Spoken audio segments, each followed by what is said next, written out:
오늘 본문은 섬김에 관한 예수님의 말씀이고, 이 주제의 말씀을 두 번째 하고 있습니다. 마가복음의 핵심 구절을 꼽는다면 역시 마가복음 10장 45절을 꼽을 수가 있겠습니다. 오늘 첫 번째 내용은 예수님의 세 번째 순환 예고 말씀이죠.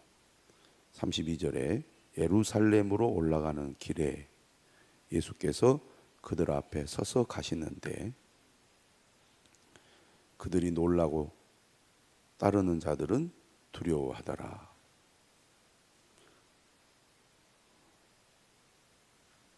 이에 다시 12 제자를 데리시고 자기가 당할 일을 말씀하여 이르시되, 여전히 예수님은 많은 사람들의 관심과 인기를 한 몸에 받고 있습니다.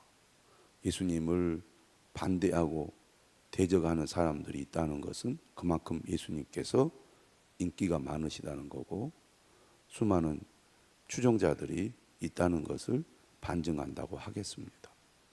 제자들 역시 예수님께서 누리는 인기, 그리고 예수님이 가지고 있는 능력을 보면서 여전히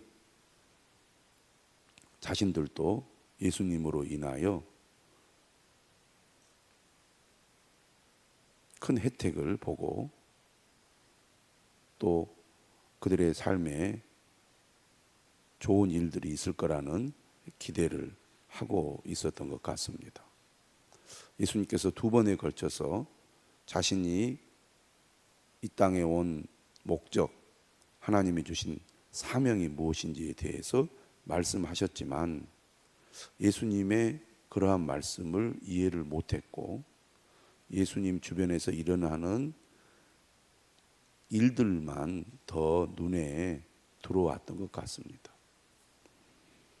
오늘 본문 33절에 예수님 말씀하죠. 보라, 우리가 예루살렘에 올라가노니 인자가 대제사장들과 서기관들에게 넘겨짐에 그들이 죽이기로 결의하고 이방인들에게 넘겨주겠고, 세 번째 순환 예고는 첫 번째와 두 번째보다는 훨씬 더 구체적입니다. 그리고 내용에 있어서도 훨씬 더 적나라하다 그럴까요? 34절에 보면 그들은 능욕하며 침뱉으며 채찍질하고 죽일 것이나 매우 수치스럽게 고난을 당하고 죽임을 당할 거라는 예고를 주님께서 하고 있습니다. 멋지게 죽는 것이 아니죠. 매우 치욕스럽게 죽임을 당하게 된다는 것입니다. 지금까지 예수님께서 해왔던 모습과는 너무나 상반되는 일들을 말씀하고 있기 때문에 제자들은 예수님의 말씀을 전혀 이해를 못하고 있습니다. 그는 3일 만에 살아나리라 하시니라. 이렇게 세 번째 순환 예고를 하신 이후에 35절 이하에 보면 세베대의 아들 야고보와 요한이 예수님께 요청을 합니다. 요구를 하고 있죠. 무엇을 요구합니까? 선생님이여 무엇이든지 우리가 구하는 바를 우리에게 하여 주시기를 원하옵나이다.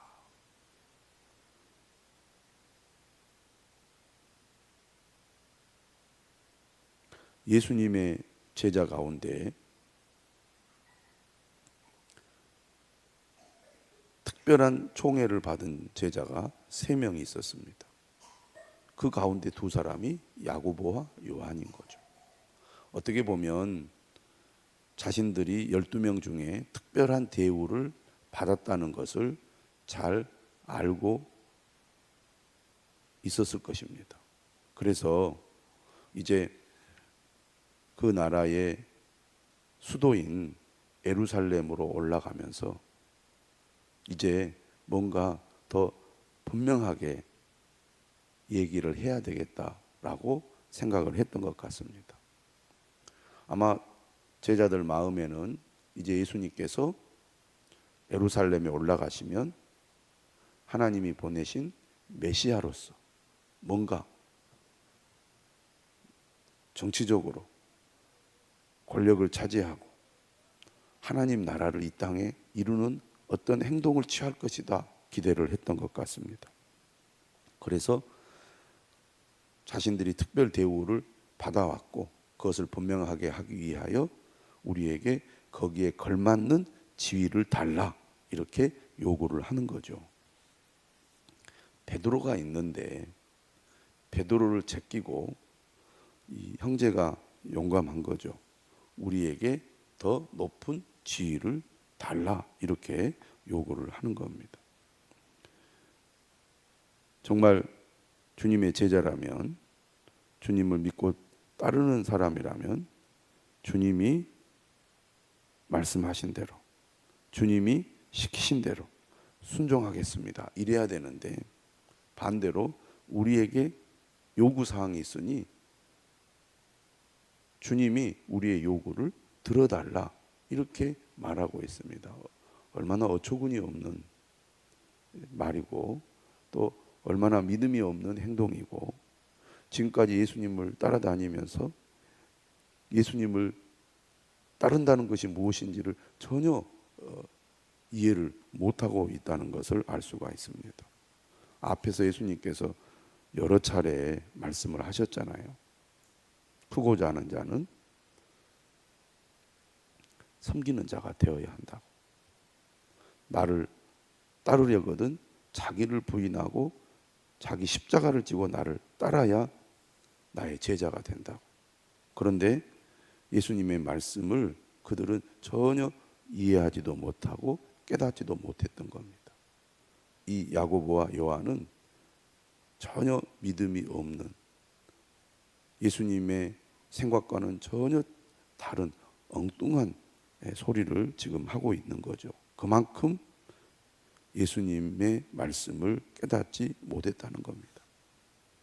구체적으로 얘기합니다. 37절에 여짜오되 주의 영광 중에서 우리를 하나는 주의 우편에 하나는 좌편에 앉게 하여 주옵소서. 예수님께서 얼마나 답답해 하셨을까요? 그런데 예수님은 이들을 책망하지 않고 이렇게 얘기를 합니다. 38절에 너희는 너희가 구하는 것을 알지 못하는도다. 내가 마시는 잔을 너희가 마실 수 있으며 내가 받는 세례를 너희가 받을 수 있느냐. 37절에 야고보와 요한이 주의 영광 중에서 우리를 하나는 주의 우편에 하나는 좌편에 앉게 하여 주옵소서. 그들이 이렇게 구했을 때 사실 예수님을 따른다는 것은 예수님처럼 십자가의 고난과 죽음을 자신들도 따른다는 의미인데, 그들은 고난은 제껴버리고 주님이 주시는 영광만 생각을 하고 주의 우편과 좌편을 요구한 겁니다. 그래서 예수님은 내가 마시는 잔을 너희가 마실 수 있겠느냐, 십자가의 고난과 죽음을 너희도 갈 수 있겠느냐, 따를 수 있겠느냐 이렇게 물으신 겁니다. 그런데 뭐라고 대답합니까? 할 수 있나이다 이렇게 대답을 했어요. 무슨 말인지도 모르고 대답을 한 겁니다. 예수님의 오른팔 왼팔만 될 수 있다면 뭐든지 할 수 있습니다. 이런 대답이라고 하겠죠. 예수님 말씀합니다. 너희는 내가 마시는 잔을 마시며 내가 받는 세례를 받으려니와. 이 말은 곧 예수님이 가시는 고난과 죽음의 길을 제자들도 따르게 될 거라는 것입니다. 제자의 길이란 곧 스승이 가는 길을 뒤따르는 거죠. 제자란 스승을 본받아 스승의 삶을 계승하여 행동하고 살아가는 것입니다. 오늘 우리가 예수님을 믿는다는 것은 곧 예수님의 제자가 된다는 것이고, 예수님이 가시는 길을 우리도 가겠다는 것이거든. 그런데 오늘 우리도 제자들, 부활 이전의 제자들처럼 영광만 바라보고 기대하며 예수님을 따르는 경우가 많습니다. 그러나 오늘 말씀을 보면 예수님을 따른다는 것은 예수님을 본받아 우리도 십자가의 길을 간다는 것을 우리가 분명히 알아야 되겠습니다. 40절에 예수님 이렇게 얘기하죠. 내 좌우편에 앉는 것은 내가 줄 것이 아니라 누구를 위하여 준비되었든지 그들이 얻을 것이니라. 결국 하나님이 주시는 것이고, 제자들이 어떠한 삶을 살았느냐에 따라서 하나님이 주시는 것입니다. 내가 원한다고, 내가 갖고 싶다고 갖게 되는 것이 아니라는 말씀입니다. 자, 이렇게 야고보와 요한이 예루살렘으로 올라가는 길에 선수를 칩니다. 그러자 나머지 10 제자가 듣고 화를 냈습니다.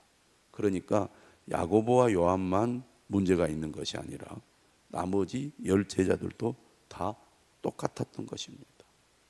지금 이제 십자가의 죽음을 얼마밖에 앞두고 있지 않는 상황에서 모든 제자들이 다 이러니 얼마나 예수님 심란하겠습니까?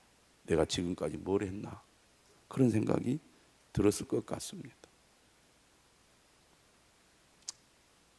그런데 예수님은 이들이 변화될 것을 알았습니다. 기다리신 거죠. 예수님의 십자가의 죽음과 부활을 통하여 그들이 예수님의 말씀을 깨닫게 되고 성령을 통하여 그들의 삶이 완전히 바꿔질 것을 예수님은 알고 계셨기 때문에 예수님은 인내심을 가지고 다시 그들에게 말씀을 하십니다. 순환 예고도 3번에 걸쳐서 하지 않았습니까? 진정으로 주님을 섬긴다는 것이 무엇인지, 주님을 따른다는 것이 무엇인지 다시 한번 말씀을 하고 계십니다. 제자들을 불렀어요. 화를 내면서 야고보와 요한에 대해서 어떻게 지금 그런 말을 할 수 있느냐 하면서 막 자기들끼리 흥분했겠죠. 그런 제자들을 불러다가 말씀하십니다. 이방인의 집권자들이 그들을 임의로 주관하고 그 고관들이 그들에게 권세를 부리는 줄을 너희가 알거니와. 세상의 권력자들은 자신들이 가지고 있는 힘을 가지고 사람들을 다스리고 지배한다는 겁니다. 지시하고 명령하고 그리고 자신의 힘으로 사람들을 부리는 거죠. 그런데 43절을 이렇게 얘기합니다. 너희 중에는 그렇지 않을지니. 주님을 따르는 제자들은, 믿음의 사람들은 세상의 권력자들처럼 행동해서는 안 된다는 겁니다. 너희 중에 누구든지 크고자 하는 자는 너희를 섬기는 자가 되고, 너희 중에 누구든지 으뜸이 되고자 하는 자는 모든 사람의 종이 되어야 하리라. 진짜 큰 사람은 어떤 사람이냐? 섬기는 자라는 것입니다. 섬긴다는 게 뭐냐? 모든 사람의 종이 되는 것이다. 이렇게 말씀하고 있습니다. 이러한 주님의 원리를 오히려 세상 사람들이 더 잘 실천합니다. 지혜로운 장사꾼은 이러한 원리를 사용하여 회사를 운영하고 또 고객들을 상대하죠.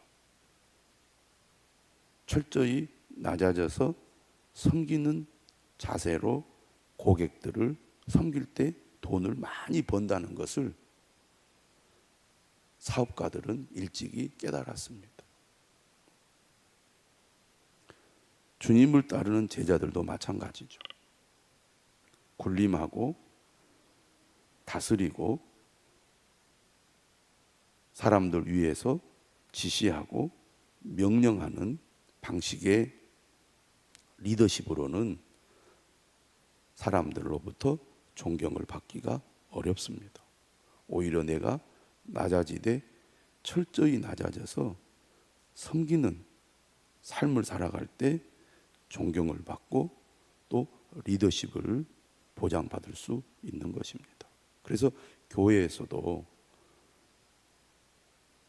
직분과 책임이 클수록 모든 사람의 종이 되어서 다른 사람들이 하기 싫어하고 부담스러워하고 불편한 일을 솔선수범하여 할 때 그 공동체가 건강하고 좋은 공동체가 되는 것입니다.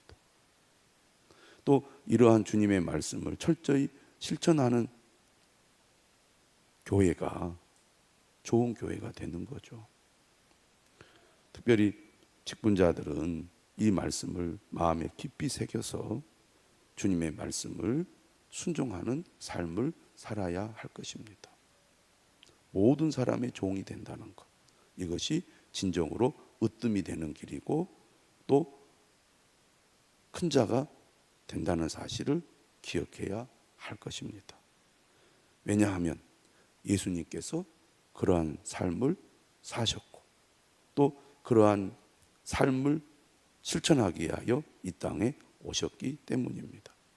45절에 말씀하죠. 인자가 온 것은 섬김을 받으려 함이 아니라 도리어 섬기려 하고 자기 목숨을 많은 사람의 대속물로 주려 함이니라. 예수님은 이 땅에 섬기러 오셨습니다. 예수님은 어떻게 섬기셨습니까? 자신의 목숨을 바치기까지 섬기셨습니다. 죽기까지 섬긴 거죠. 예수님께서 이처럼 자기 목숨을 많은 사람의 대속물, 다른 사람을 대신하여 속죄의 제물로 자신을 바쳤기 때문에 죄인인 인간이 예수님으로 말미암아 구원을 받게 된 것입니다. 가정에서도 일터에서도 교회에서도 이웃과의 관계에서도 이 예수님의 말씀을 기억하여 우리가 섬기는 자가 될 때 우리를 통하여 그리스도가 영광을 받고 그리스도의 향기가 드러나서 많은 사람들이 주께로 나오는 역사가 있게 될 것입니다. 진정으로 예수님을 본받아 섬기는 삶을 살아가는 저와 여러분들이 되시기를 주님의 이름으로 축원합니다.